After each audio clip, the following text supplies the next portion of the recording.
Well, hello and welcome back to another edition of the Andrew Eborn Show with the wonderful Radio Laureate. How are we doing? It all looks good. There you go. I thought, Mr. Kipling, we better dress up like a tart. It all looks wonderful. Hi, how are you doing, Mike? I'm fine. Could I have a rocket lolly in 99, please? It does look a bit like sort of the John Travolta days, wasn't it, from Saturday Night Fever? I thought we'd get the white suit out. It's all... You look more like the White Tide Man. It does. Oh, hang on. There's the man. Hello? Yeah, Oxfam Regent's Park? Yes. Eborn. Yes, he walked out with it. With that 30, you owe them 30 pence, Oxfam Regent's Park. 30 pence, is that got to be? Yeah, sorry about that. It's a habit he has. He doesn't mean to do it. Okay, bye. Yeah. If you could take it back to Oxfam as soon as possible, it'd be really grateful. It's always a joy. Well, I'm not looking at hunting through the closet. It's always what a thrill. But talking about hunting through things, stories this week. Poor old Mr. Kipling. What's been going on there? Well, yeah, somebody spotted a box of cakes that was actually made for the Jubilee all those years ago. And it had a Union flag on it. So somebody started the forest fire, as they do, saying this was, despicably xenophobic, having the flag of your country on a box of cakes. It was a terrible way of selling it. Well, so many people use it. Of course they do. It's the flag of our country. Why wouldn't you? In other countries, you have to fly the flag. You have to. But here we seem bizarrely ashamed of it. I mean, there are some people that spend their entire day moaning and whinging and complaining, being affronted, being offended. Haven't they got anything better to do? I see them on social media all day long, moaning and whinging about this, that, and the other. Do something positive. Be positive about yourself, not negative about other people. Just get on with it. Do something. Contribute. Amazing, bizarre. Well, you're absolutely right, because we're living on, they call it woke, don't they? We're living in this sort of woke age where people are very quick to take offence. I'm not sure. I think it's fake offence. I'm not sure people are really offended. How offended are you? Somebody's got to be pretty rude to you for you to be offended. But people are often offended on behalf of people that aren't offended. You talk to someone and say, "I'm not offended," but that person seems to be on my behalf. And I think you're absolutely right, because what then happens is when there's a real cause to be offended, you're diminishing that, aren't you? If you take offence at everything, then all of a sudden the stuff where there's real causes, where you should absolutely, let's stamp all that out, all the isms that we've spoken about in the past, stamp those out, but then it's a real offence as opposed to all this artificial woke stuff. Yeah, absolutely right. Dilutes it completely. It's like crying wolf, isn't it? Then when it really happens, it's so what? I mean, people bandy words around, and so when something is genuinely a problem, it's diluted that cause. So they are not actually benefiting the cause they are attempting to benefit, or they think they're benefiting. So yeah, no, absolutely right. And it's so easy to be knee-jerk on social media.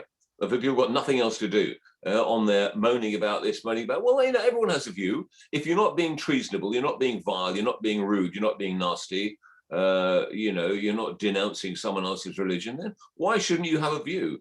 As long as you're not being, terribly despotic about it or something, then, have a view. So everyone's entitled to their views. So as I say, they're not being treasonable and going to get dragged off the tower for it. No, absolutely. And I always say it's about intention, isn't it? Because so often perception and reality are not aligned, and people will take a view. If you're looking for offence, you'll find offence in everything. If you're looking to back up a story, you'll find evidence of that, because people's own prejudices and so on and so forth. So people should question everything.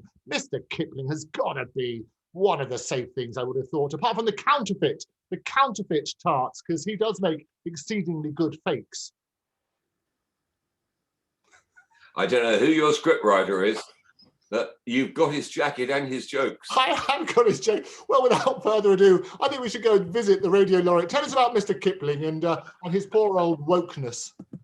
You're up half the night writing these. Yes, Mr. Kipling.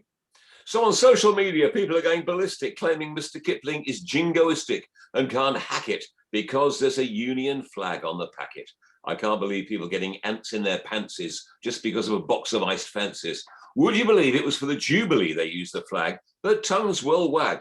Beware, beware, it's necromancy. It's an iced fancy, the devil's food. And they claim the dudes at Mr. Kipling, while stippling the icing, are enticing those who are not patriotic to be despotic in their denouncement and announcement of the Union Jack.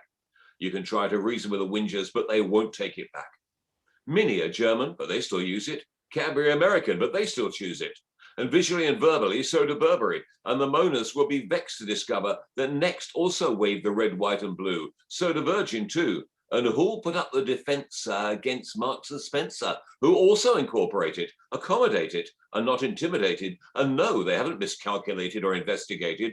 They'll substantiate it, not repudiate it. So you whingers, save it.